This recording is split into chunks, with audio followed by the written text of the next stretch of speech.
Welcome back to our channel. నేను మీ Kavya. So వీర రాఘవరెడ్డి గారు ఇవాళ మనతో ఉన్నారు.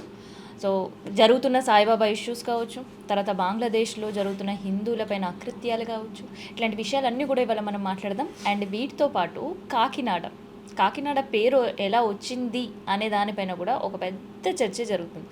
సో అట్లాంటి విషయాలన్నీ కూడా మాట్లాడదాం. అన్న నమస్తే. నమస్తే తల్లి. బాగున్నారా? బాగున్నాం. Thank you.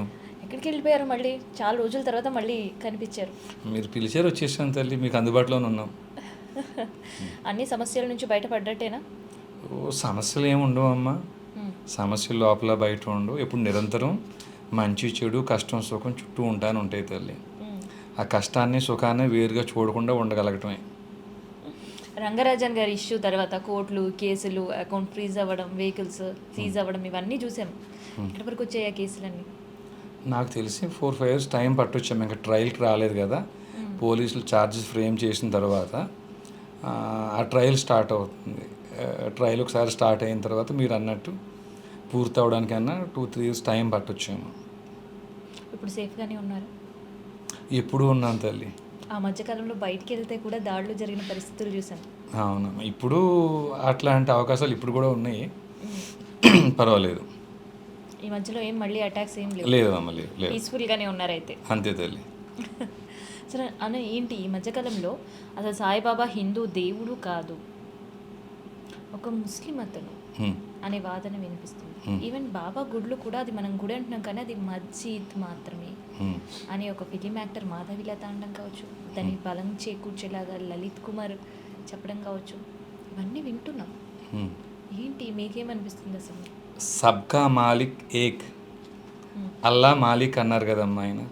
అందరికీ దేవుడు ఒక్కడే. ఆ ఒక్క దేవుడి పేరు అల్లా అన్నారు కదా.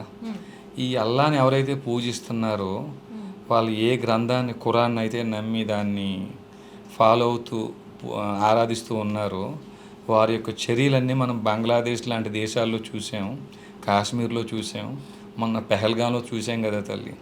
సో కాబట్టి అట్లాంటి ప్రమాదం ఉంది. మనం తెలియకుండానే మరి ముస్లిమ్స్ అయిపోతామేమో. మీరు ఒకసారి సాయిబాబాని మీరు యాక్సెప్ట్ చేశారు, మీరు తీసుకున్నారు, పూజించడం మొదలుపెట్టారు అంటే ఆయన చెప్పిన మాటను కూడా మీరు ఏకీభవించాలి కదా. సబ్కా మాలిక్ ఏక్, అందరికీ దేవుడు ఒక్కడే. ఆ దేవుడి పేరు అల్లా. అల్లా మాలిక్ అన్నారు కదమ్మా ఆయన. సో మన భగవద్గీత కానీ రామాయణ భాగవత గీతలు మనకేం చెప్తున్నాయంటే దేవుణ్ణి మీరు ఎలాగన్నా పూజించవచ్చు, ఏ పేరుతో అయినా పిలవచ్చు. రాముడిగా పిలవచ్చు, కృష్ణుడిగా కొలవచ్చు, దుర్గమ్మ అనొచ్చు, శివుడు అనొచ్చు, భవుడు అనొచ్చు, కుమారస్వామి అనొచ్చు, వినాయకుడు అనొచ్చు, చెట్టు అనొచ్చు, పుట్ట అనొచ్చు. కానీ అల్లాను పూజించకపోతే, అల్లాను నమ్మని వారందరినీ చంపేయండి అని ఖురాన్లో ఉందని వారు ఆ ప్రయత్నాలు చేస్తున్నారని, అది అనేక దేశాలు ఆక్రమించి ఇప్పుడు భారతదేశం దాకా వచ్చిందని, అది మనకు ప్రమాదం అని బహుశా మాధవీలత గారు కానీ లలిత్ కుమార్ గారు కానీ వారు చెప్పిన మాటల ఆంతర్యం అది నిజం కూడా. అది మనం బంగ్లాదేశ్లో చూసాం. అంటే ఇప్పుడు బాబా దేవుడు కాదంటారా? మా దేవుడు అంటే ఏమిటమ్మా అసలు? యద్భావం తద్భవతి, ఎంత మాత్రమున ఎవ్వరు దలిచినా అంత మాత్రమే నీవు. ఈ బాబా ఎవరైతే ఆయన జీవన విధానం ఉందో, ఆయన జీవన విధానంలో ఎలాంటి మనం లోపభూయిష్టంగా తప్పులు వెతకపోయినా, ఆయన ఏదైతే భిక్షం ఎత్తి జీవించిన తీరులో మనం తప్పులు వెతకపోయినా, ఆయన అన్నారు చూసారా, సబ్కా మాలిక్ ఏక్, అందరికీ దేవుడు ఒక్కడే. ఆ దేవుడి పేరు అల్లా. అల్లా మాలిక్ అన్నారు కదమ్మా. దాంట్లో వివాదం వచ్చింది ఇక్కడ. అంతే. సాయిబాబా ఎక్కడ ఆయన నేను దేవుడిని అని చెప్పుకోలేదు. ఆయన్ని దేవుడు అని పూజించడం కోసం ఇబ్బంది కూడా లేదు. కానీ ఆయన అన్న మాట ఏమిటి? ఆ మాటను పట్టుకుని ఆరాధిస్తున్నటువంటి మతస్థులు ఎవరు? వారు చేస్తున్న చర్యలు ఏమిటి? ముస్లిమ్స్ అందరూ ఉగ్రవాదులు కాకపోయినా ఆ ఉగ్రవాదులు అందరూ ముస్లిమ్సే కదా. మీకు ఎక్కడమ్మా మన పెహల్గాం ఘటనలో 29 మందిని కాల్చి చంపిన, బంగ్లాదేశ్లో మారణహోమం జరుగుతున్నా, పశ్చిమ బెంగాల్లో, వెస్ట్ బెంగాల్లో జరుగుతున్నా, కేరళలో జరుగుతున్నా, కాశ్మీర్లో జరిగిన ఈ చేసిందంతా ఏమిటి? మీరు మా దేవుణ్ణి నమ్మకపోతే మేము చంపేస్తాం, మా ఒక్కడే దేవుడు మాది, ఇలా అల్లా అని పిలిస్తేనే మీరు దేవుణ్ణి నమ్మినట్టు, అల్లాను తప్ప మీరు ఎవరిని ఆరాధించినా మేము చంపేస్తాం అనే తత్వం ఏమిటమ్మా? అది ఎక్కడి నుంచి వచ్చింది? ఆ ఉన్మాదం ఎక్కడి నుంచి వచ్చింది? ఈ మాట మనం చెప్తే ఉన్మాదం అంటున్నారు, వాళ్ళు చెప్తే శాంతి అంటున్నారు ఇది. సో కాబట్టి వాళ్ళు అన్న మాటలను బట్టి మనం తీసుకున్న తత్వాన్ని బట్టి ఉంటుంది. మీరు సాయిబాబాను దేవుడిగా తీసుకోవడంతో ఇబ్బంది లేదు, ఆయన అన్న మాటను తీసుకోవటం వల్లే ప్రమాదం అండి. మీరు ముస్లిమ్స్గా మారిపోతే ప్రమాదం కాదు, మీరు ముస్లిమ్స్గా మారిపోయి మా అల్లాను మీరు నమ్మకపోతే మేము మిమ్మల్ని చంపేస్తాం అనడమే ప్రమాదం. అయితే బాబా గుడియా మస్జిదా? మసీదేనమ్మ, గుడి ఏముంది దాంట్లో, మసీదే. బాబా భక్తులు అస్సలు ఒప్పుకోవట్లేదు కదా ఆ విషయం. అంటే మీకు దీంట్లో ఒక విషయం తెలుసుకోవాలి తల్లి. మీరు ఏం చదువుకున్నారు తల్లి? మీరు ఏం చదివారు దాన్న? బిఎస్సి. బీఎస్సీకి పుస్తకాలు ఉంటాయి కదా, ఆ బుక్స్ అన్నీ చదివి మీరు ఎగ్జామ్స్ అవి రాసి మీరు పాస్ అయ్యి బీఎస్సీ అంటున్నారు మీరు. అట్లానే ముస్లిమ్స్ ఎవరినైనా అడిగారు అనుకోండి, ఖురాన్ చదివారు అన్నారు అనుకోండి, ఖురాన్ చదివేమని చాలామంది చెప్తారు. క్రిస్టియన్స్ని అడిగారు అనుకోండి, క్రిస్టియన్స్ చాలామంది మేము బైబిల్ చదివామో విన్నామని చెప్తారు. మీరు హిందువులను అడగండి, భాగవత రామాయణ గీతలు చాలామందికి తెలియదు. వీరి హైందవం ఏమిటో చదువుకొని వీరికి అన్యమత గ్రంథాలు ఎలా తెలుస్తాయి వీరికి? కాబట్టి అసలు కళ్ళు లేనివారు, చదువుకోవడానికి అవకాశం లేనివారు అన్ని పుస్తకాలు సమానం అని ఎలా చెప్తారో, మన హిందువులు కూడా కళ్ళున్న గుడ్డివారుగా అన్ని మతాలు సమానం అంటున్నారు. వీళ్ళకి మన మతం గురించి ఏమీ తెలియదు, ఇంకా అన్ని మతస్థుల గురించి ఏం తెలుస్తుంది వీళ్ళకి? కాశ్మీరు, పెహల్గాము, పాకిస్తాన్లో దాడులు ఏం తెలిస్తే ఇంక వీరికి? అయితే ఇప్పుడు షిరిడి సంస్థానికి సంబంధించిన వాళ్ళు కూడా ఏవైతే బాబా దేవుడు కాదని కావచ్చు, లేదంటే ఇది బాబా గుడి కాదు మస్జిద్ అనే వర్డ్స్ని యాక్సెప్ట్ చేయలేని పరిస్థితి, మాట్లాడే వాళ్ళపైన కేసులు నమోదవుతున్నాయి. అంటే సహజంగా వాళ్ళు ఏం యాక్సెప్ట్ చేస్తారో చేయరు పక్కన పెడితే, సాయిబాబా ఆయన నినాదం ఏమిటి? సబ్కా మాలిక్ ఏక్, అల్లా మాలిక్. అందరికీ దేవుడు ఒక్కడే, ఆ దేవుడే అల్లా. అల్లాతో ప్రాబ్లం లేదండి. ఆ గ్రంథం ఏమైతే ఖురాన్ చెప్పుకొస్తున్నారో ఆ ఖురాన్తో ఇక్కడ ప్రమాదం. మీకు అర్థమైందమ్మా? ఎక్కడా కూడా మీరు ఈశ్వరుని నమ్మకపోతే మేము చంపేస్తాం, రాముని నమ్మకపోతే మేము చంపేస్తాం, దుర్గమ్మని నమ్మకపోతే చంపేస్తాం అని ఎవరన్నా హిందువులు అంటున్నారమ్మా? ఎవరన్నా ఎక్కడ వినిపించని పదం అది, ఎక్కడ లేదు కదా. 2047 కల్లా మా అల్లా రాజ్యం చేస్తాం భారతదేశంతో సహా అని వారు ఒక ప్రణాళిక వేసి కూర్చున్నారు. అదే ప్రమాదం ఇక్కడమ్మా. సో అదే ఇంపాక్టా బంగ్లాదేశ్లో హిందువుల పైన దాడి కావచ్చు? అంతేనమ్మా, అంతే అంతే, అదే ఇంపాక్ట్ తల్లి. కారణం అదే ఉంటుందా? అంటే దానికి పరిష్కారం ఏంటి? అంటే అమ్మ కారణం ఏమిటంటే, మా దేవుణ్ణి మీరు అల్లా పేరుతోనే పిలవాలి. అల్లా పేరుతో తప్ప మీరు ఏ పేరుతో పిలిచినా ఆయన దేవుడు కాదు, సైతాన్. అట్లానే మీరు యేసు ప్రభువు కింద ఆరాధిస్తేనే స్వర్గానికి వెళ్తారు. ఇలా కాకుండా మీరు ఏ పేరుతో పిలిచినా మీరు నరకానికి వెళ్తారు, ఎన్ని మంచి పనులు చేసినా సరే అని వారు సిస్టమ్ పెట్టుకుని, అంటే వారు పుస్తకంలో ఉన్న ప్రకారంగా వారు చక్కగా వారి యొక్క మతాన్ని విస్తరించుకుంటూ వెళ్తున్నారు. ఆ మత విస్తరణ ఎలా జరుగుతుంది? ఒకటి, వీరు మతం మారాలి, లేకపోతే పారిపోవాలి, లేకపోతే చంపేయాలి.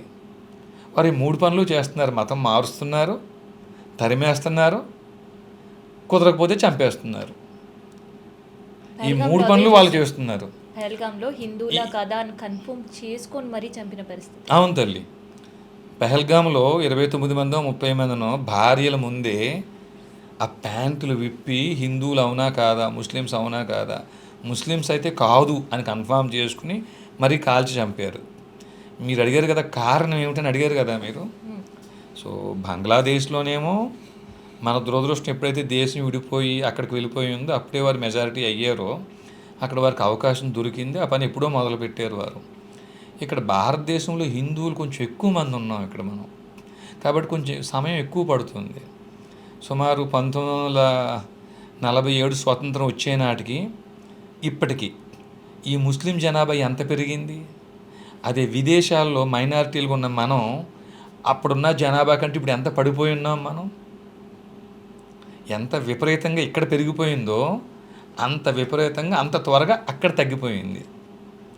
ఇక్కడ మన భారతదేశానికి కారణం ఏమిటంటే, ఇలా పెరగడానికి కారణం ఏమిటంటే, ఈ లవ్ జిహాద్ కానివ్వండి, తర్వాత ఈ భూ జిహాద్ కానివ్వండి, ఇవన్నీ చేస్తూనే మన భారత రాజ్యాంగంలో మనమే ఆహ్వానించాం, మీరు రండి, మా దేశానికి రండి, హిందువులైన మమ్మల్ని మతం మార్చండి అని భారత రాజ్యాంగంలో ఆర్టికల్ 25, 26, 27, 28, 29, 30 అని 6 ఆర్టికల్స్ అవకాశం ఇచ్చి మరి మతం మార్చమని మనమే పిలుస్తున్నాం.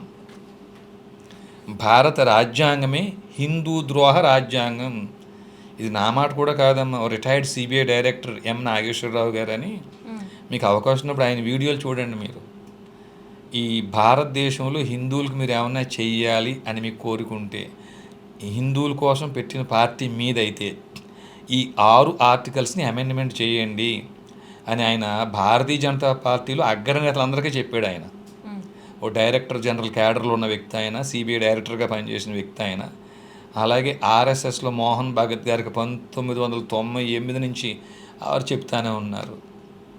చూద్దాం చేద్దాం అని చెప్పేసి వారు పక్కన పెట్టేయటం వల్ల ఇప్పుడు ఆ ఎం నాగేశ్వరరావు గారు భారతదేశంలో ప్రతి రాష్ట్రం తిరిగి ఈ భారత రాజ్యాంగమే హిందూ ద్రోహ రాజ్యాంగం అని ప్రచారం చేస్తున్నారు. ఇప్పుడు ఆయన జనానికి అవగాహన కల్పించడం కోసమని. రాజ్యాంగం పైనే రాజ్యాంగమే హిందూ ద్రోహ రాజ్యాంగం అంటే మీకు డౌట్ రావచ్చు, సహజంగా అందరికీ వచ్చేది అది. రాజ్యాంగంలో తప్పేముందండి? హిందువులు మీరు మత ప్రచారం చేసుకోవచ్చు, ముస్లిమ్స్ క్రిస్టియన్స్ వారు మత ప్రచారం చేసుకోవచ్చు, నచ్చితే మతం మార్చుకోవచ్చు, అందరికీ సమాన హక్కు ఉంది కదా అని అనొచ్చు కదా, కాన్స్టిట్యూషన్ ఇచ్చిన అంటారు కదా.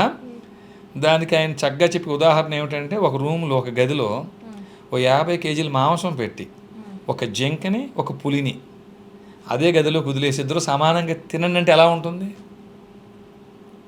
ఆ పులి ఏం చేస్తుంది? ముందు మాంసం కంటే ముందు జింకనే తినేస్తుంది, తినేసి మాంసం కూడా తినేస్తుంది.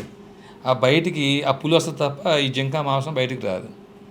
జింకకి మీరు సమానమైన హక్కు ఇచ్చినా ఈ జింక వెజిటేరియన్, తినలేదు అది. అట్లానే మీరు కూడా కావాలంటే మతం ప్రచారం చేసుకోండి, మతం మార్చుకోండి అని మనం హిందువులకు హక్కు ఇచ్చినా హిందువులకి మతం ప్రచారం చేయటం రాదు, మతం మార్చడం కూడా హిందువులకు రాదు.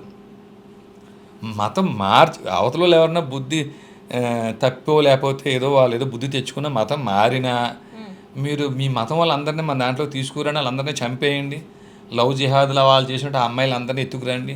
ఈ తత్వం మన సంప్రదాయం తెలియదు. సో కాబట్టి భారత రాజ్యాంగంలోనే మనం ఏమంటారమ్మా గేట్లు బార్లా తెరిచేసి మీరు మా దేశం రండి, మా హిందువులందరినీ మతం మార్చండి అని మనం అవకాశం ఇచ్చాం. సో దాన్ని అయితే ఇప్పుడు మార్చే అవకాశం లేదు. మార్చాలమ్మా. మరి ఇప్పుడు బీజేపీ ఉంది కదా, హిందువులు ఎన్నుకున్న పార్టీ అయితే మాత్రం హిందువులకు ఏమైనా చెయ్యాలని బీజేపీకి ఉంటే ఈ నరేంద్ర మోడీ గారు కానీ పెద్ద వ్యక్తులు కానీ ఎవరైతే సిబిఐ రిటైర్డ్ డైరెక్టర్ నాగేశ్వరరావు గారు రిపోర్ట్ ఇచ్చారో ఆ రిపోర్ట్ ఆధారంగా అయినా సరే వారు అమెండ్మెంట్ చేయకపోతే భవిష్యత్తులో బీజేపీ కూడా మిగలదు. ఇంకా చలో అయితే హిందూ ఆలయాల గురించి, హిందూ హక్కుల గురించి మాట్లాడుతున్నారు కదా, ఈ సందర్భంలో నేను అడగాలనుకున్నాను, హిందూ ఆలయాలు ఎంతవరకు సేఫ్గా ఉన్నాయి? చూడండి అమ్మా, ఎప్పుడు కూడా రాజ్యం మతం విషయంలో జోక్యం చేసుకోకూడదు, అన్ని మతాల వారిని సమానంగా చూడాలి అని ఉండేటువంటి నిబంధననే లౌకికత్వం, లౌకిక రాజ్యాంగం అంటున్నాం మనం. మీకు అన్ని మతాలు సమానమే, ఏ మతం మీద ప్రేమ ఉండొద్దు, ఏ మతం మీద ద్వేషం ఉండొద్దు అనే తత్వాన్ని కలిగి ఉండటమే లౌకికత్వం. అదే లౌకిక రాజ్యాంగం, సెక్యులర్ రాజ్యాంగం అంటున్నాం కదమ్మా మనం. మరి అది నిజమే అయితే మసీదులు కానీ చర్చిలు కానీ వేటిని కూడా దేవాదాయ ధర్మాదాయ శాఖ తీసుకోదు. ఒక్క హిందువుల ఆలయాన్ని మాత్రం ఎందుకు తీసుకుంటుంది?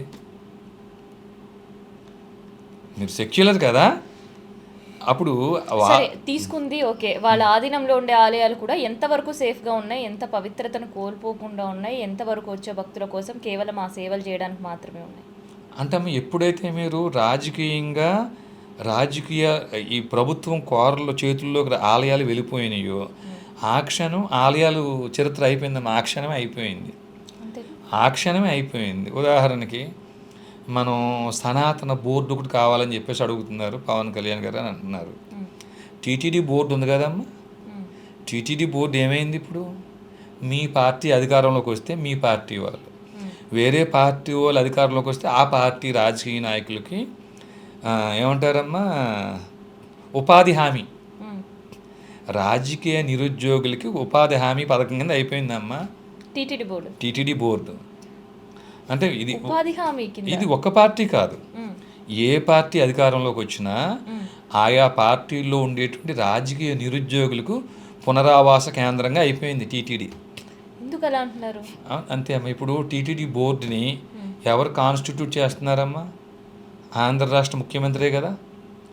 రేపు మీరు అధికారంలోకి వచ్చారనుకోండి అమ్మా, మీకు ఒకసారి మీరు అధికారంలోకి వచ్చిన తర్వాత ఆ బోర్డుని మీరు ఏర్పాటు చేసేటప్పుడు, మీరే నియమించేటప్పుడు మీకు అనుకూలంగా ఉండేటోళ్ళని, మీ చెప్పు చేతల్లో ఉండేటోళ్ళని పెట్టుకుంటారా, లేకపోతే ధార్మికంగా మీరు ఆలోచిస్తారా? మీరు ఇప్పుడు ఈ టీటీడీ బోర్డు ఏదైతే ఉందో దేవాదాయ ధర్మాదాయ శాఖ పరిధిలోకి వస్తుందా రాదా? వస్తే ఆ మంత్రి ఎవరు? ఆ మంత్రిని క్యాబినెట్లోకి ఎవరు తీసుకుంటున్నారు? సో కాబట్టి పారదర్శకత ఎలా ఉంటుంది అక్కడ? రెండవది, రాజకీయ నాయకులకి ఎంతసేపు వారు ఎలా గెలవాలి అని కోరుకుంటారే తప్పించి, ఇక్కడ మీకు భాగవత రామాయణ గీతాది శృతి శాస్త్ర పురాణపు మర్మముల గురించి కానీ, శివాది షణ్మతముల గోడముల గురించి కానీ, ఆగమ శాస్త్రాల గురించి కానీ వారికి అవగాహన ఎందుకు ఉంటుంది? వారికి ఇప్పుడు మన టీటీడీ ఉందమ్మా, సంవత్సరానికి 3,000 కోట్ల ఆదాయం అంటున్నారు. అసలు ఆంధ్రప్రదేశ్లో తిరుపతి ఉంది, తిరుపతి ఆంధ్రప్రదేశ్లో ఉంది, 3,000 కోట్ల ఆదాయం వస్తుంది ప్రతి సంవత్సరం. అసలు వెంకన్న ప్రచారం కోసం ఎంత డబ్బు ఖర్చు పెడుతున్నారు? అసలు చిత్రం అమ్మ, మీరే నమ్మని విషయం చెప్తానమ్మా. రాముడిని ఏమంటాం మనం? శ్రీ మహావిష్ణు అవతారం అని చెప్తాం. ఈ రాముడు పుట్టింది ఎక్కడమ్మా? ఎక్కడ తల్లి? అయోధ్యనమ్మా, అయోధ్య కదా. శ్రీ మహావిష్ణువు 8వ అవతారం ఏమో కృష్ణుడు అట, ఆయన పుట్టింది ఎక్కడమ్మా? మధుర. మరి శ్రీ మహావిష్ణువు మొదట అవతారం మత్స్య అవతారం ఎక్కడమ్మా?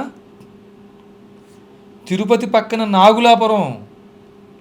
శ్రీ మహావిష్ణువు మొదట అవతారం ఆంధ్రప్రదేశ్లో ఉంది, తిరుపతి దగ్గరే నాగులాపురం. రెండో అవతారం కూర్మ అవతారం ఎక్కడ?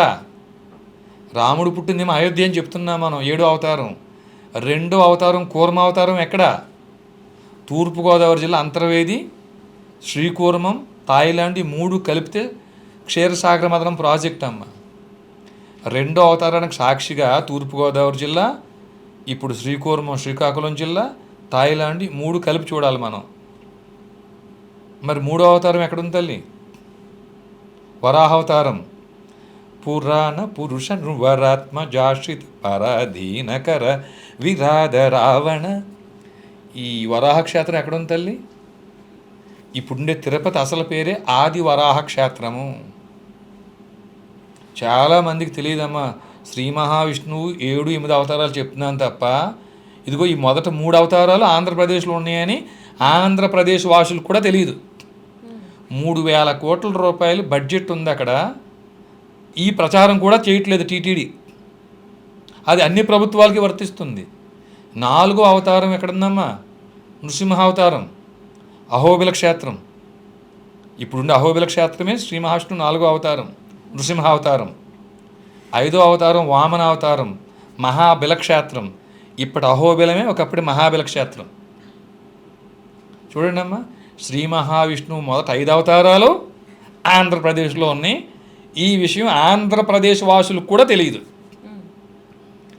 రాముడు 7వ అవతారం, శ్రీ మహావిష్ణువు 7వ అవతారం అయోధ్యలో ఉంది అని మనం గొప్పగా చెప్పుకుంటాం. 3,000 కోట్ల రూపాయలు బడ్జెట్ ఉంది టీటీడీకి, కనీసం ఈ ప్రచారం చేయాలని తెలియదండి. మరి 3,000 కోట్ల రూపాయలు బడ్జెట్ ఉండి ఏం ప్రయోజనం అమ్మా? నీ మేను నామ వైభవంబులను నీ పరాక్రమ ధైర్యముల శాంత మానసము నీవు యనువచన సత్యమును రఘువర నీ ఎడ సద్భక్తియు జనించకను దుర్మతములను కళ్ళజేసినట్టి నీ మదినే రింగి సంతతంబునను గుణభజనానంద కీర్తనము చేయువారెందరో మహానుభావులు. ఓ రామచంద్రమూర్తి, నువ్వు లేవు, నువ్వు రావు, నువ్వు ఉన్నావన్నది అబద్ధం అని ఏ మతాలైతే చెబుతున్నాయో వాటన్నిటినీ దుర్మతములను కల్లజేసి పరాక్రమ ధైర్యముల శాంత మానసముచే ధర్మస్థాపన కోసం తిరిగొచ్చేటువంటి నీ గుణభజనానంద కీర్తనము చేసేవారు మహానుభావులై అన్నాడు ఒక ఆయన, భరద్వాజ గోత్రుడు. రాముడు లేడు, రాముడు రాడు, రాముడు ఉన్నాడన్నదే అబద్ధం అని ఏ మతాలైతే చెబుతున్నాయో ఆ మతాలన్నీ ఎక్కువగా వ్యాప్తి చెందేది ఇప్పుడు ఆంధ్రప్రదేశ్లోనే. మరి టీటీడీ ఉంది, 3,000 కోట్ల రూపాయల ఆదాయం ఉంది, కనీసం ఈ ప్రచారం కూడా తెలియదు. ఇంకా దురదృష్టం అమ్మ, వాల్మీకి రామాయణంలో సీతమ్మని వెతకడం కోసం సుగ్రీవుడు 4 దిక్కుల్ని కూడా సేనలను పంపిస్తారు. అందులో భాగంగా హనుమంతుడిని, అంగదుడిని దక్షిణం వైపు పంపిస్తారు. దక్షిణం, మనం ఉన్నది దక్షిణ భారతదేశం అంటాం కదా. పంపినప్పుడు 16 దేశాల పేర్లు చెప్పాడు ఆయన. పుండ్ర, పులంది, కళింగ, కౌశిక, మలయాళ, ఆంధ్ర దేశాల్లో వెతకండి అని పేర్లు చెప్పాడు. ఆ 16 దేశాల్లో ఆంధ్రదేశం ఒకటి. సీతమ్మ జాడ కోసం అసలు మనం అంటున్నాం కదమ్మా, తెలుగు, తెలంగాణ, ఈ 2 పదాలు రామాయణ కాలంలో లేవు. త్రిలింగ తెలుగు అయ్యింది. మన భాష పేరమ్మ తెలుగు కాదు, మన భాష పేరు ఆంధ్రము. సంస్కృతము, ప్రాకృతము, ఆంధ్రము, అపభ్రంశము, శూలికోక్తి, పైశాచి, మాగధి, సౌరసేని, 8 భాషలలో ఆంధ్రం ఒకటి. తెలుగు అనే భాష మన భాష కానే కాదు. త్రిలింగ తెలుగు మన భాష అయ్యింది, కానీ అసలు పేరు ఆంధ్రము. తెలంగాణ, ఆంధ్ర 2 వేరు కాదు. ఇప్పుడు తెలుగు మాట్లాడేవారు అందరూ ఆంధ్రులే, మన భాష పేరు ఆంధ్రము అనే ప్రచారం ఎవరు చేయాలమ్మా? ఈ పని ఎవరు చేయాలి? రెండవది, త్రిలింగ తెలుగు అన్నాం కదా, త్రిలింగాలు ఎక్కడున్నాయి ఇప్పుడు? 12 జ్యోతిర్లింగాల్లో ఒక లింగం శ్రీశైలం, పంచారామాల్లో ఒక ఆరామం దాక్షారామం, పంచభూతలింగాల్లో వాయులింగం శ్రీకాళహస్తి. త్రివిధములైన లింగాలు అక్కడే ఉన్నాయి ఇప్పుడు. కానీ దాన్ని ఏమో మనం త్రిలింగ దేశం అంటలే, దీన్ని త్రిలింగ దేశం అంటున్నాం, మనం తెలంగాణ అంటున్నాం. మరి ఈ సత్యాన్ని ఎవరు ప్రచారం చేయాలి తల్లి? ఒకవేళ ఎవరైనా నేను చెప్పేది తప్పు అయితే ఖండించి సత్యం చెప్పండి. అయ్యా, నేను ఎవరు చెప్తే విన్నానంటే, హరిగుణ మణిమయ స్వరాలు కంఠాన్ని ధరించి అనాదాతీత సమగ్రహాలని 3 నామాలుగా కనులుగా చేసుకున్నవాడి మాట విని నేను మీతో చెప్తున్నాను. ఒకవేళ నేను చెప్పేది తప్పు అయితే మీరు సరిచేయండి, ఇబ్బంది ఏమీ లేదు అమ్మా. కాబట్టి మీరు అన్నట్టమ్మా, దేవాదాయ శాఖ టీటీడీ బోర్డు పరిధిలో ఉన్నప్పటికీ 3,000 కోట్ల ఆదాయం ఎక్కడికి వెళ్ళిపోతుంది ఎవరికీ తెలియదు. శ్రీకృష్ణదేవరాయలు ఇచ్చినటువంటి ఆ కిరీటాలు, ఆ మనులు, మాణిక్యాలు, వజ్రాలు, వైడూర్యాలు ఎక్కడున్నాయో ఎవరికీ తెలియదు. ఎవరికి తెలియదు, ఎవరికి తెలియదు. అబ్బాయి అంటే రేపు పొద్దున్న మీరే సీఎం అయ్యారు అనుకోండి అమ్మా, అంటే మీరంటే మీరని కాదు, అయ్యారు అనుకోండి అమ్మా, తీసుకుంటే అడిగేవారు ఎవరు? అడిగే అవకాశం కూడా ఉండదు. ఎవరు అడుగుతారు తల్లి? అడిగితే మీ మీద కేసు. అలాంటి పరిస్థితిలో టీటీడీ బోర్డు ఉంది అని అంటున్నారు. అంతేమ్మా, అంతే. భక్తుల కోసం కాదా టీటీడీ బోర్డు? కాదమ్మా, కాదు, అబద్ధం. అది అబద్ధం. అది ఏ పార్టీ అధికారంలో ఉన్నా సరే, నేను ఒక్క పార్టీని అంటలేదు తల్లి. రాజకీయ పునరావాస కేంద్రమే టీటీడీ బోర్డు అమ్మా. టీటీడీ బోర్డులో ఏం పేదవారు పనికిరారా తల్లి? టీటీడీ బోర్డులో పండితులు పనికిరారా అమ్మా? ధనవంతులు, రికమెండేషన్స్, ఆ స్థాయి ఉన్నవారే పనికొస్తారా? ఆ స్థాయి ఏం స్థాయి అన్న? మైహోం రామేశ్వరరావు గారు ఉన్న టీటీడీ బోర్డు మెంబర్ అయ్యారు, మీరు అవ్వగలరా? సామాన్యులు అవ్వగలరా? ఎట్రో డ్రగ్స్ పార్థసారథి రెడ్డి గారు అయ్యారు, సామాన్యులు అవ్వగలరా? అట్లా అయ్యారా? ఎవరో ఒక ఆయన చెప్పులు కుట్టుకుంటున్నారు, 3 నామాలు పెట్టుకున్నారు, పక్కన వెంకటేశ్వర స్వామి బొమ్మ పెట్టుకున్నారు. అంతకంటే ధర్మం తెలిసిన ఇంకెవరు ఉంటారు? ఇంకా అలాంటి వ్యక్తిని చేయగలమా మనం? టీటీడీ బోర్డు మెంబర్గా చేయగలమా మనం? అట్లాంటి వారిని చేస్తే ఇంకొక చరిత్ర చూడొచ్చు. అంతే తల్లి. Okay, done. భక్తుల కోసం కాదు, పోనీ ఆలయ పరిరక్షణ అయినా జరుగుతుందా టీటీడీ బోర్డుతో? అంటే కాదమ్మా, వారి స్వార్థం కోసం వారు పెట్టుకునే దాంట్లో ఇంకా ఆలయం ఎక్కడుంది, ధర్మం ఎక్కడుంది తల్లి? ఇంకా మనం ఎందుకు ఎదురు చూడాలి తల్లి వాళ్ళ నుంచి? మనం ఎదురు చూడటం కూడా తప్ప, అసలు ధర్మమే ముందు లేదు. అంటే ఇప్పుడు సపోజ్ వినండి, ఇప్పుడు నా ఇల్లు అని నేను అనుకున్నప్పుడు, నా ఇంటిని ఎవరైనా విరగొట్టాలనుకున్నా, లేదంటే ఏదో చెయ్యాలని వచ్చినప్పుడు, అక్కడ నా ఇంటిని నేను ప్రొటెక్ట్ చేసుకునే బాధ్యత నా పైన ఉంటుంది కాబట్టి ఐ స్టాండ్ ఫర్ ఇట్. మరి గోవిందరాజరావు ఆలయానికి సంబంధించి ఒక పూర్తి సెక్యూరిటీ ఉన్న అర్ధరాత్రి గోడ దూకి వచ్చి శిఖరం వరకు వెళ్ళి కలశాలని తాకడం ఏంటి? అంటే సెక్యూరిటీ కూడా అక్కడ లేనట్టేనా? అయితే ఒకటే అమ్మా, సెక్యూరిటీ ఉన్నా పెద్ద శిక్షలు ఏం పడవు కదా. సహజంగానే రామతీర్థంలో రాముడు ఆ విగ్రహం తల కోసేసిన, ఇంక రెండోది అంతర్వేదిలో ఒక రథాన్ని తగలబెట్టేసిన, ఆ దుర్గమ్మ సింహాలు బొమ్మలు ఎత్తుకెళ్ళిపోయిన, ఇవన్నిటి ఎందుకమ్మా? ఒక వ్యక్తి సామాన్యుడు, ఒక అడ్వకేటు సుప్రీంకోర్టులో పిల్లు వేసి, అయ్యా విష్ణుమూర్తి ఆ విగ్రహం ఇట్లా శిథిలం అయిపోయింది, పురావస్తు శాఖని మీరు ఆదేశించండి అని ఒక పిటిషన్ వేస్తే, ఆ న్యాయమూర్తి, రక్షణ కవచాలు ఉన్న న్యాయమూర్తి పోయి మీ శ్రీ మహావిష్ణువుకి చెప్పుకోండి అనే మాట వచ్చింది కదా తల్లి. ఈ విష్ణుమూర్తి తల శిథిలం అయిపోయింది, దాన్ని సరిచేయమని, మరమ్మతు చేయమని పురావస్తు శాఖని మీరు ఆదేశించండి అని ఒక ఆయన పిటిషన్ వేసేవారు, పెద్ద ఆయన. సో దానికి జస్టిస్ గవాయి గారు పోయి మీ విష్ణుమూర్తికే చెప్పుకోండి, మీరు విష్ణుమూర్తి భక్తులు కదా అని అంటే, ఆయన ఏం చేయాలో తెలియక దానికి కొంచెం బాగా మానసిక వేదన పడి ఓ షూ ఒకటి విసిరే ప్రయత్నం చేశారని తర్వాత మనం మీడియాలో చూసాము. దానికి ఖండనగా ప్రధానమంత్రి గారు మొదలుకొని మన పవన్ కళ్యాణ్ గారి దాకా, మన జగన్మోహన్ రెడ్డి గారిని మొదలుకొని రేవంత్ రెడ్డి గారి దాకా అందరూ ఖండించేశారు. ఈ షూ విసరటం అనేది న్యాయ వ్యవస్థ మీద దాడి అని. ఏమండి, జనం న్యాయ వ్యవస్థ మీద దాడి చేయకూడదు, న్యాయ వ్యవస్థ జనం మీద దాడి చేయొచ్చా? రెండోది, ఎప్పుడైతే న్యాయమూర్తి శ్రీ మహావిష్ణువుకు చెప్పుకోండి అని పనికిరాని మాట మాట్లాడాడో, ఇన్కెపాసిటీతో వ్యవహరించాడో, ఆ న్యాయమూర్తిని తొలగించే బాధ్యత ఎవరిది? ఈ ఎంపీలని కలిగి ఉన్న ఈ జగన్మోహన్ రెడ్డి గారు, ఈ రేవంత్ రెడ్డి గారు, ఈ పవన్ కళ్యాణ్ గారు, ఈ నరేంద్ర మోడీ గారి మీద లేదండి? అసలు మీరే కానీ ఆర్టికల్ 124 సబ్ క్లాస్ 4 ప్రయోగించి ఆ పనికిరాని మాటలు మాట్లాడిన న్యాయమూర్తి మీద ఈ ఆర్టికల్ 124 సబ్ క్లాస్ 4 ప్రయోగించి ఇంపీచ్మెంట్ ప్రొసీడింగ్స్ మొదలు పెడితే ఆ పెద్ద ఆయనకు షూ విసరాల్సిన అవసరం ఏమొస్తుందండి? ఈ ఆర్టికల్ 124 సబ్ క్లాస్ 4 ఎవరు ప్రయోగించాలి? ఎవరి చేతుల్లో ఎంపీలు ఉన్నారో వారు ప్రయోగించాలి. ఈ పని వీరు చెయ్యకపోవటం వల్ల ఆయన చేతుల్లో ఉన్న అస్త్రం మీద ఆయన ప్రయోగించాడండి. ఆయన ఇది మీ చేతగానితనం కదా, మీ ఇన్కెపాసిటీ కదా. కాబట్టి చేయాల్సిన పని వీరు చెయ్యకపోవటం వల్ల ఈ చెయ్యకూడని పని ఈయన చేయాల్సి వచ్చింది.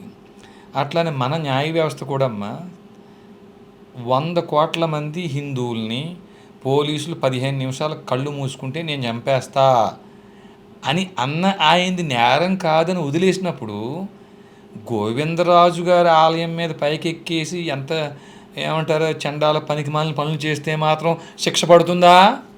మీకు అర్థమైందా తల్లి? అసలు అక్కడ సెక్యూరిటీ ప్రాపర్గా ఉంటే ఎక్కే అవకాశం కూడా ఉండకపోయేది కదా. గతంలో ఆలయంలో నుంచి బంగారం దొంగలించబడిన తర్వాత కూడా సెక్యూరిటీ పైన అసలుకి ఏం చూస్తున్నారు? సహజంగా ఏంటంటే అమ్మా, సెక్యూరిటీ ప్రాపర్గా ఉంటే మీరు చెప్పినట్టు జరిగి ఉండేది కాదు. సెక్యూరిటీ దాటి వెళ్ళినా మన న్యాయ వ్యవస్థలో పెద్దగా శిక్ష పడదు అనే ధైర్యం. మీరు ఏ నేరం అన్నా చేయండి, మన న్యాయస్థానాల్లో శిక్ష పడదు. అంతర్వేది రథం కాల్ చేస్తే అన్న జరిగిందా? రామతీర్థం ఆ రాముడు విగ్రహం తల నరికేస్తే ఏమన్నా జరిగిందా అమ్మా? ఏమైనా శిక్షలు ఏమైనా పడినాయా? ముత్యాలమ్మ విగ్రహాన్ని తన్నేస్తే ఏమైనా శిక్ష పడిందా? ఇంకేమన్నాను? ఏం పర్వాలేదమ్మా, ఎన్ని నేరాలన్నా చేయొచ్చు భారతదేశంలో అని ఒక గట్టి ధైర్యం. తప్పు చేసిన వారికి శిక్ష పడదు అనే గట్టి ధైర్యం. యాదాద్రి ఆలయం ఒక ఇన్సిడెంట్ వార్తలోకి వచ్చింది. అక్కడ ఉండే ఈవోల పైన వచ్చే వాళ్ళకి ప్రోటోకాల్ సరిగా పాటించట్లేదని, ఒక వార్తలు వస్తే వాళ్ళ పైన సస్పెండ్ పెట్టు. ఇంకా రీసెంట్గా ఉండే ఈవో అక్కడ ఉండే పొలిటికల్ ప్రెజర్స్ తట్టుకోలేక రిజైన్ చేసే పరిస్థితి. ఏంటి వ్యవస్థ అంటే ఈవోల వ్యవస్థ అనేది ప్రోటోకాల్లకి ఉంటుందా, లేదంటే అభివృద్ధికి ఉండాలా, లేదంటే వాళ్ళు తలపెట్టిన ప్రాజెక్ట్ స్వర్ణమయంగా ఆలయాన్ని మార్చాలంటే విరాళాల పనిలో ఉండాలా, దాతలు పట్టుకునే పనిలో ఉండాలా, ఏం చేయాలి అక్కడ ఉండే ఎండోమెంట్ ఆఫీసర్లు? అయితే ఒకటమ్మా, ఎప్పుడైతే దేవాదాయ ధర్మాదాయ ఈ దేవాలయాల నుంచి ఈ ధర్మాలయాల నుంచి వీరు ఆదాయం ఆర్జించటం, డబ్బు సంపాదించడం మొదలుపెట్టారో, డబ్బు ఎలా వసూలు చేయాలి, టిక్కెట్ రేట్లు ఎలా పెంచాలి, మన ప్రభుత్వానికి ఆదాయం ఎలా పెంచుకోవాలి అని హిందువుల్ని కేవలం ఆదాయ వనరుగా చూడటం మాత్రమే మొదలుపెట్టారమ్మ. ఈ ఉదాహరణకి ఇప్పుడు ఏదైతే పండగలు రద్దీ సమయంలో ఉందనుకోండి, ఒక 10 మంది మినిస్టర్లు ఫోన్ చేసి ఈఓకి మా బంధువులు వస్తున్నారు, ప్రోటోకాల్ ఏర్పాటు చేయండి అని. దీంట్లో ఒక మంత్రి గారు ఇచ్చినటువంటి వారి యొక్క భక్తులకి విఐపి ప్రోటోకాల్ ఏర్పాటు చేసి ఇంకో మంత్రి గారికి ఏర్పాటు చేయకపోయినా, లేదు ఇద్దరినే సరిసమానంగా చూసినా తప్పే, సమానంగా చూసినా తప్పే, సమానంగా చూడకపోయినా తప్పే.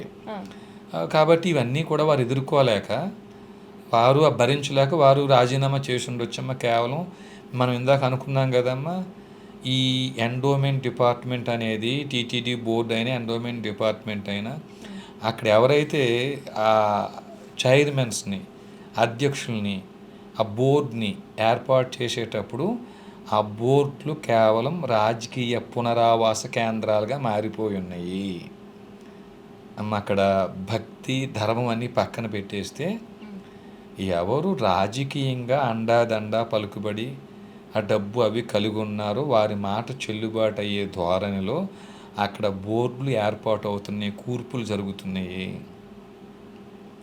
మీకు సారా వ్యాపారమా, లేకపోతే గోభక్షకులు అలాంటి వ్యాపారం చేసేవారా, ఇవి కాదు. ఎంత మనకు రాజకీయంగా మనకు ఫండ్ ఇస్తున్నారు అనేటువంటి ఆ నియమాలు, వారి యొక్క లాభం అవి చూసుకుని వారు అలాంటి వారిని అక్కడ రిక్రూట్ చేయటం వల్ల అమ్మ చిన్న చిన్న పదవులు, ఈ పలానా పోలీస్ స్టేషన్కి ఎస్హెచ్ఓగా ట్రాన్స్ఫర్ అయితే చేస్తే నేను మీకు ఇంత అమౌంట్ ఇస్తాను, పలానా డివిజన్కి నన్ను డిఎస్పీగా పంపిస్తే నేను ఇంత అమౌంట్ ఇస్తాను, పలానా సిటీకి నన్ను కమిషనర్గా పంపిస్తే మీకు ఇంత అమౌంట్ ఇస్తాను అని చెప్పి ఆ ట్రాన్స్ఫర్లకే డబ్బులు ఇచ్చే రోజులు అయిపోయి ఉన్నాయమ్మా. నాకు ఏదో సందర్భంలో ఒక పెద్ద ఆయన, ఒక ఆంధ్రప్రదేశ్లో ఒక డిఎస్పీ గారు ఓ నిజాయితీగా చెప్పిన మాట ఇది, ఇక్కడ సహజంగా లంచం ఇచ్చి వస్తారండి ఈ పోస్ట్కి, మా డీజీపీ గారేమో ఉన్న కొన్ని రోజులు ఎవరి దగ్గర లంచం తీసుకోకుండా పనిచేసే వ్యక్తి ఆయన, మేము ₹1 కూడా ఇవ్వకుండానే లా అండ్ ఆర్డర్లో ఇక్కడ ఈ పోస్టులో వేసారు నన్ను, కానీ ఈ పోస్ట్కే ₹30 లక్షలు ఇస్తాను, పోటీ పడ్డ వాళ్ళు చాలామంది ఉన్నారు, అవన్నీ కాదని ₹1 తీసుకోకుండా నన్ను వేశారు. ఇది ఈ ఒక్క డీజీపీ గారికే సాధ్యం, మిగతా వాళ్ళు ఎవరు ఇలా చేయటం మేము చూడలేదని ఆయన ఒక డిఎస్పీ చెప్తే నేను విన్నాను తల్లి, నేను సర్వసాధారణంగా. అట్లానే ఆలయాల్లో కూడా పలానా యాదాద్రి భువనగిరి దానికి ఈవోగా నన్ను పంపిస్తే నేను మీకు ఇంత ఇస్తా, లేకపోతే టీటీడీ ఈవోగా పంపిస్తే నేను మీకు ఇంత ఇస్తా. అవి కూడా ఉన్నాయి తల్లి, అవి కూడా ఉన్నాయి, ఈవోలు కూడా ఉన్నాయమ్మా. సో కాబట్టి లేదు, వారి యొక్క అవసరార్థం, వారి యొక్క రాజకీయ పునరావాస కేంద్రాలని సక్రమంగా నడపడం కోసం ఎవరు వారికి విధేయులని భావిస్తారో ఆ విధేయులను వారు ఏర్పాటు చేసుకోవచ్చు, అది వేరే విషయం. అలాంటి పరిస్థితుల్లో అంతేనమ్మా, అంతే.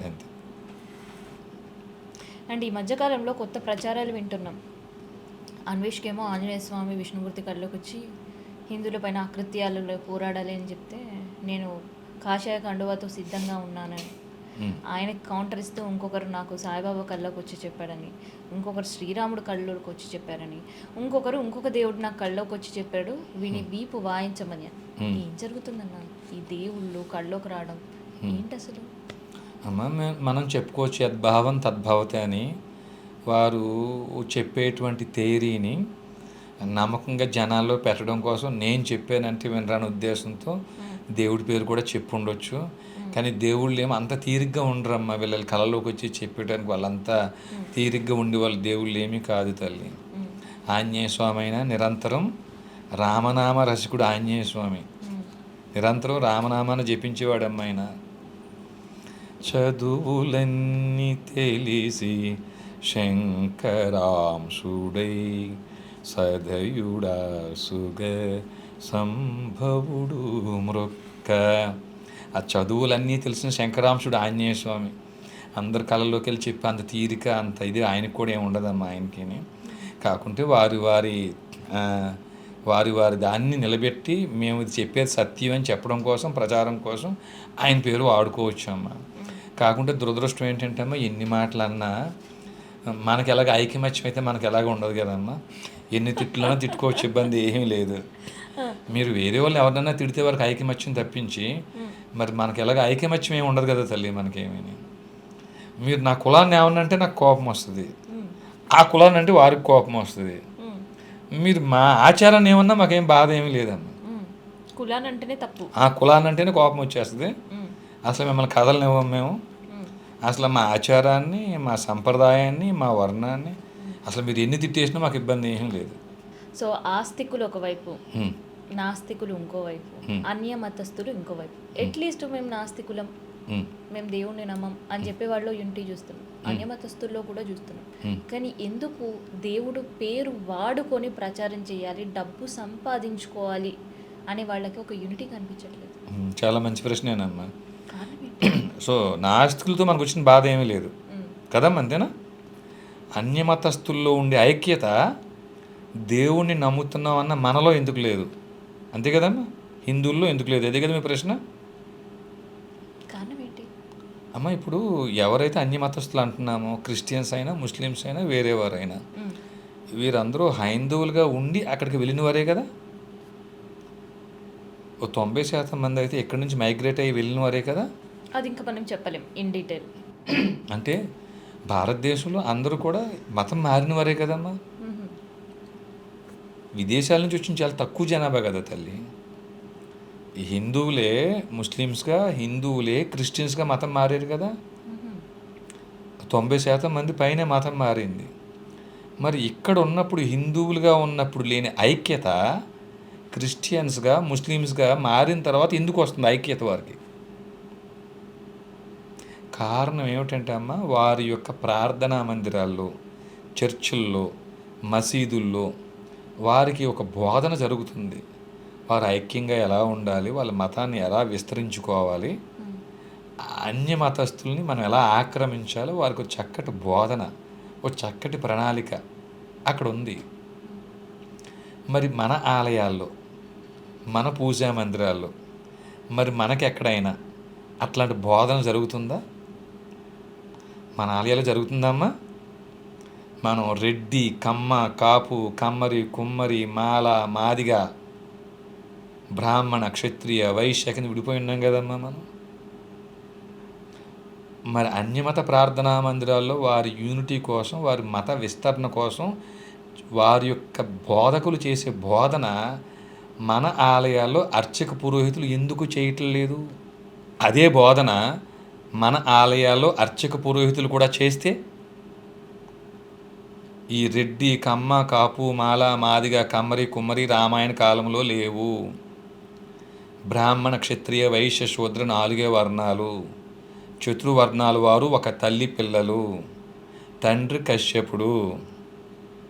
కశ్యపుడు 8వ భార్య పేరు మను. ఆ మనుకి పుట్టిన వారే బ్రాహ్మణ, క్షత్రియ, వైశ్య, శూద్రులు. అది నిజం చేస్తూ కాశ్యప గోత్రములో బ్రాహ్మణులు, కాశ్యప గోత్రంలో క్షత్రియులు, కసపు గోత్రంలో వైశ్యులు, కాశ్యప గోత్రంలో రెడ్డి, కమ్మ, కాపు, మాల, మాదిగ, కమ్మరి, కుమ్మరి ఉన్నారు. మన అందరూ బంధువులమే. రెడ్డిలో ఉండే పైడిపాల గోత్రం, కాపుల్లో ఉంది పైడిపాల గోత్రం ఉంది, చౌదరీస్లో, కమ్మల్లో పైడిపాల గోత్రం ఉంది, కమ్మరి, కుమ్మరి, మాల, మాదిగుల్లో పైడిపాల గోత్రం ఉంది. మన అందరూ బంధువులమే.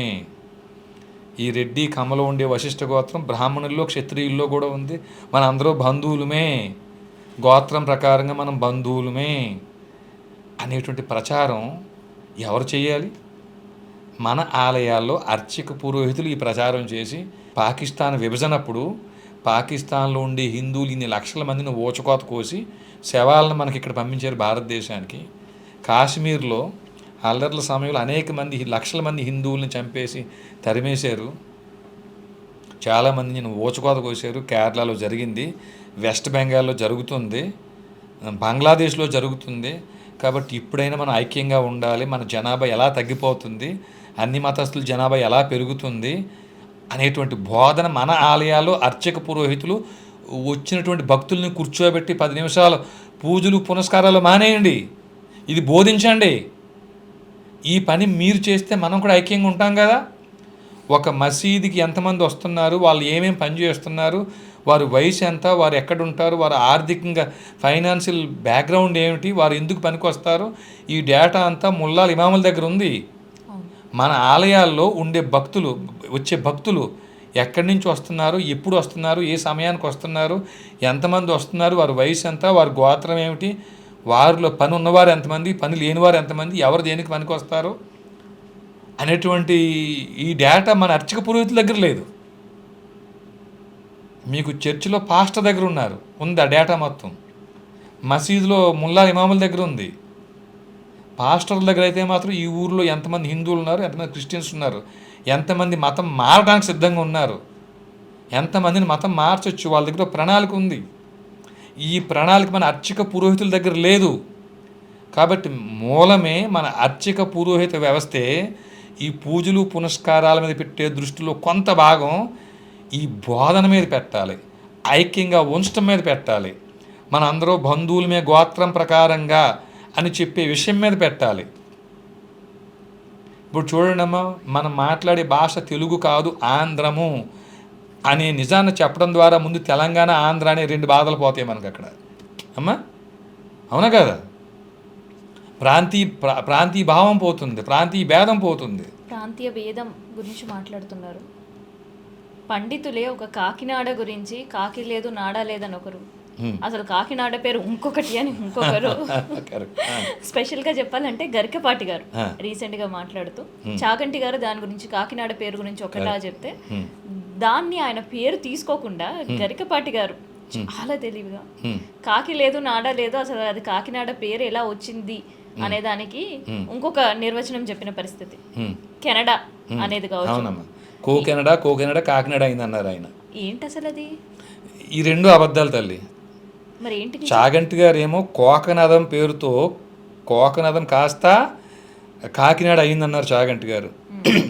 గరికపాటి గారు ఏమో కోకెనడా కాకినాడ అయిందన్నారు. ఈ 2 అసత్యాలే, 2 అసత్యాలే. సత్యం ఏమిటంటే అమ్మ, వారు అవధానులు అయినా సరే అసత్యాలే. సత్యం ఏమిటో చెప్తే వినండి అమ్మ. క్షీరసాగర మదనం జరిగిందా? ఇందాకే మనం చెప్పుకున్నాం. తూర్పుగోదావరి జిల్లా అంతర్వేది, ఇప్పుడుండే థాయిలాండ్ ఇంచుమించు ఓ సమాంతర రేఖ మీద ఉంటాయి అవి. అంటే ఉదాహరణకి ఇప్పుడుండే థాయిలాండ్ కాదు, దానికంటే ముందు ఉండేది సముద్రం, తర్వాత మెల్లమెల్లగా చేస్తూ వెనక్కి వెళ్ళిపోయిందని చెప్పేసి అంటారు. అట్లానే ఇప్పుడుండే సముద్రం కూడా చాలా ముందుకు వచ్చేసింది మనకి ఇక్కడ, ఇంతకుముందు చాలా వెనక్కి ఉండేది అంటారు. అదే మనం థియరీ తీసుకుంటే కొన్ని లక్షల సంవత్సరాల క్రితం జరిగిన క్షీరసాగర మదనం లెక్కేసుకుంటే ఇంకా సముద్రం ఇంకా దగ్గరికి ఎట్లా ఉందని అనుకోండి కాసేపు మీరు. ఆ థాయిలాండ్ వైపు రాక్షసులు, ఈ అంతర్వేది వైపు ఏమో దేవతలు ఉండి క్షీరసాగర మదనం చేస్తున్నప్పుడు కింద ఆ తాబేలు అమ్మ ఆ కూర్మం ఇంకెంత పెద్దగా ఉండాలి, అంత పెద్ద పర్వతాన్ని మోస్తున్నప్పుడు. అప్పుడు ఈ తాబేలు యొక్క తలే శ్రీకూర్మం దగ్గర కనపడింది, అదే శ్రీకూర్మం అన్నారు. అందుకని మీరు క్షీరసాగర మదనాన్ని తీసుకుంటే ఇటు అంతర్వేది, థాయిలాండ్, శ్రీకూర్మం 3 ట్రయాంగిల్కి తీసుకోవాల్సి వస్తుంది మనం. మరి క్షీరసాగర మదనంలో విషం వచ్చిందని విన్నాం కదా తల్లి. ఈ విషాన్ని శివుడు తాగినప్పుడు ఆయన నడక ఎట్లా ఉందట, ఆయన నడక కాకి నడకను పోలుందంట. ఎలా ఉందటమ్మా? కాకి నడకను పోలుందంట. ఈ శివుడి గురించి అందరూ చెప్తారు కదమ్మా, ఆయన్ని షశబ్దానికి మూలం ఆయనే, ఓంకారానికి మూలం ఆయనే అని చెప్తారు కదమ్మా, విన్నారు కదా మీరు. అందుకని మన సంగీతానికి ఆయనే పెద్ద, శివుడే పెద్ద మన సంగీతానికి. ఈ సంగీతంలో మనకి 6 అంగాలు ఉన్నాయి, షడ్ అంగాలు అంటారు వాటిని. షడ్ అంగాలు అనుధృతం, ధృతం, గురువు, లఘువు, ప్లుతం, కాకి పాదం. దీన్ని తమిళియన్స్ ఏమో కాకపాదం అంటారు. ఈ క్షీరసాగర మదనం సమయానికి పంచాంగాలు 5 ఉండి, షడంగాలు లేవు సంగీతంలో తాళానికి. క్షీరసాగర మదనం తర్వాత శివుడి విషం తాగిన తర్వాత ఆయన నడక కాకి నడకను పోలి ఉంది. అంటే విషం తాగి ఆయన కొంచెం ఆ మత్తు తూలినప్పుడు నడక అలా ఉంది అని వీళ్ళందరూ ఈ దేవతలు రాక్షసులు అంటే, ఆయన ఏమిటమ్మా, ఆయన లయకారుడు కదా, ఆయన ఆ తాళం తెలిసినవాడు కదా, ఆయన ఒక అంగాన్ని కనిపెట్టాడు. అంగమే వీళ్ళందరూ కాకి నడ అన్నారు కదా, కాకి పాదం అయ్యింది ఆ అంగం. 6 అంగాల్లో కాకి పాదం ఒకటి, ఆ కాకి నడ కాకి పాదం అయ్యింది. ఆ ప్రదేశమే కాకి నాడ అయ్యింది. కాకి నాడ కాకి నడ, కాకి నడ కాకి నాడ అయ్యింది. షడ్ అంగాలలో 6వ అంగం యొక్క క్షేత్రమే ఇప్పుడు ఉండేటువంటి కాకినాడ. కాకినాడ కోక నదము కాదు, కోకెనడా కాదండి. నమ్మాలి? ఒక్కొక్కరు ఒక్కొక్కలా చెప్తే ఎలా నమ్మాలి? అంటే నా మాట నమ్మమని కాదండి, ఇందాకే చెప్పాం కదా, ఇది నా మాట కాదండి. అనాదాతీత సమగ్రహాలను 3 కన్నులుగా, సశబ్ద నిశ్శబ్ద క్రియలను శ్వాసగా, హరిగుణమణిమయ స్వరాలు కంఠాన్ని ధరించిన వాడి మాట. మరి ఆ వివాద వికృత స్వరస్థానాల మర్మం మీరు తెలిసిన వారైతే మీరు సత్యం పలకండి. ఒకవేళ వివాద వికృత స్వరస్థానాల మర్మం మేము తెలిసిన వారము, స్వరార్ణవ మర్మం మాకు తెలుసు అని పండితులు మీరు ఎవరైనా ఆ వివాద వికృత స్వరస్థానాల మర్మం ఛేదించగలిగితే మీరు ఖండించి చెప్పండి, ఇబ్బంది ఏమీ లేదు. సో 2 కూడా కాదు? కాదమ్మా, 2 కూడా కాదు. సంగీతంలో ఏవైతే మనం అంగాలు అంటామో, తాళంలో షడ్ అంగాలు 6 అంగాలు అంటామో, 6వ అంగం కాకి పాదము, కాకి నడ, కాకినాడ అయ్యింది. ఈ కాకినాడ అనే ఒక ప్లేస్ పేరులో కూడా నంబర్ ఆఫ్ స్టేట్మెంట్స్ చూస్తుంటే అది కూడా ఒక కన్ఫ్యూజన్ స్టేట్ కి అంటే 2 కదమ్మా, అసలు 2 కదా. ఇప్పుడు మీరు 3వది చెప్పారు కదా. నేను 3వది చెప్పి 3వది నాది కాదండి. మొదట చాగంటి గారు చెప్పింది ఏంటి, కోకనదం పేరుతో కాకినాడ వచ్చింది అన్నారు ఆయన. ఇది కాదు, కో కెనడా పేరుతో కాకినాడ అయ్యిందని గరికపాటి గారు చెప్పారు. ఈ 2 కాదండి. సంగీతంలో షడంగాలు ఉన్నాయి, 6వ అంగం పేరు కాకి పాదము, తమిళియన్స్ కాకై పాదం అంటారు. అది కాకి నడతో వచ్చింది, కాకి నడకలా ఉంటుంది కాబట్టి కాకి నడ కాస్త కాకి నాడ అయ్యింది. ఇది నేను చెప్పిన మాట కాదు. అనాదాతీత సమగ్రహాలను 3 కన్నులుగా, సశబ్ద నిశ్శబ్ద క్రియలు శ్వాసగా కలిగినవాడు అని మాట అని చెప్పి అన్నాం తల్లి. వారికి అర్థమవుతుందా తల్లి, పర్వాలేదు. ఈ 3వదే సత్యం. ఓ సత్యం కాదని చెప్పేవారు ఎవరైనా ఉన్నారంటే వివాద వికృతుల మర్మం తెలిసిన వారై ఉండాలి, స్వరార్ణవం తెలిసిన వారై ఉండాలి. ఏమండి, మనకి స్వరార్ణవం తెలియాలంటే స్వరాంధ్రం తెలియాలి కదా. హౌడవ షాడవ సంపూర్ణాలతో పాటు ఏకస్వర వక్ర, త్రిస్వర, దిస్వర వక్రాలు అవి తెలిసేసి మనకి ఔడవ షాడవ సంపూర్ణాలు మర్మాలు తెలిసేసిన తర్వాత అప్పుడు కదండి మనం స్వరాంధ్రానికి వెళ్ళేది. స్వరాంధ్రం తెలిస్తే కదా స్వరార్ణవానికి వెళ్ళేది. వారికి అర్థమవుతుంది తల్లి, పర్వాలేదు. చాగంటి గారికి, గరికపాటి గారికి తెలీదా? అడగండి అమ్మ, ఇబ్బంది ఏముంది. సరే మీరు అడగండి తల్లి, అడగండి. వివాద వికృతుల మర్మం తెలిసేమో అడగండి. ఏంటమ్మా, వివాద వికృత స్వరస్థానాల మర్మం తెలిసేమో అడగండి వారిని ఈసారి. అంటే వాళ్ళు ఇచ్చిన స్టేట్మెంట్ మీకు ఎలా అనిపించాయన్నా? అంటే వారికి అవగాహన లేక ఇచ్చి ఉండొచ్చు అంతేనమ్మా. వారికి చెప్పాం కదమ్మా, స్వరార్ణవము స్వరాంధ్రము తెలిసి ఉండకపోవచ్చు వారికి, అంతే. ఏమండి, స్వరాంధ్రము స్వరార్ణవము తెలిసిన వారా తమరు? తెలియదమ్మా, నాకు తెలియదమ్మా. నాకు ముష్టి అని చెప్పారు, బెగ్గర చెప్తే నేను విన్నాను. ఎక్కడ బెగ్గరు? శ్మశానాల్లో ఉంటారమ్మా ఆయన. ఆయన చెప్తే నేను విన్నా. ఎక్కడ? అదే చెప్పాను కదా తల్లి, శ్మశానాల్లో తిరుగుతూ ఉంటాడు ఆయన. చాలా శ్మశానాలు ఉన్నాయి. అన్ని శ్మశానాల్లో తిరుగుతుంటాడు అమ్మ ఆయన. ఎవరైనా అనాథ అతీత సమగ్రహాలు 3 కన్నులుగా కలిగి ఉంటాడు అమ్మ ఆయన. హరిగుణమణిమయ స్వరములు గళమున శోభిల్లు భక్త కోటులిలలో, హరిగుణమణిమయ స్వరాలు కంఠాన్ని ధరించుంటాడు అమ్మ ఆయన. రామ రామ రామ అని రామనామ జపం చేస్తూ ఉంటాడు అమ్మ ఆయన. ఆయన చెప్తే నేను విన్నాను, అంతే. నాకు తెలియదు. థ్యాంక్ యూ అన్న. నమస్తే. సో ఇదనమాట జరుగుతున్న కాంట్రవర్సీ ఇష్యూస్ పైన. అండ్ దాంతోపాటు కాకినాడ అనే పదానికి నిర్వచనం ఏంటి, ఆ పేరు ఎలా వచ్చిందని ఆలోచించే వాళ్ళందరూ కూడా ఇవాళ ఒక క్లారిటీ దొరికిందని నేను అనుకుంటున్నా. అయితే ఏదైతే దేవుడు పేరు మీద చేస్తున్న రాజకీయం, ఒక బిజినెస్ అండ్ దాంతోపాటు ప్రచారం ఏదైతే ఉందో దాన్ని అరికట్టాలంటే అది కేవలం హిందువులు ఐక్యత వల్లే సాధ్యం అంటున్నారు.